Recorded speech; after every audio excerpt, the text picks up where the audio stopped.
after a lot of complaints that have been received, and people have been sending a lot of Google Maps and a lot of damage of mangroves that's taking place along the bypass, we see a lot of people are dumping a lot of waste, and also the free flow of the water that actually comes as a result of which the mangroves, which is a protected species, is getting totally destroyed.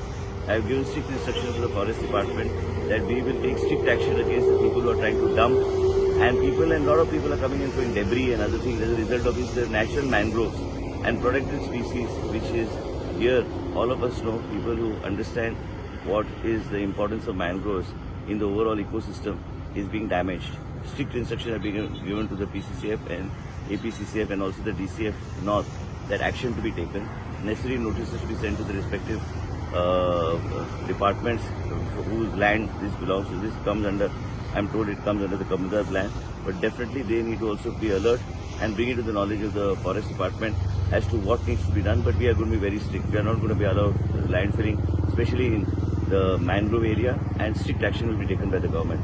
I assure the people who have sent representation and complaints to me, that we are on it and we shall take whatever steps required. And also the PWD, because this free flow where the water, actually the channel has got absolutely blocked, needs to be totally opened up. So we are taking necessary actions and moving forward.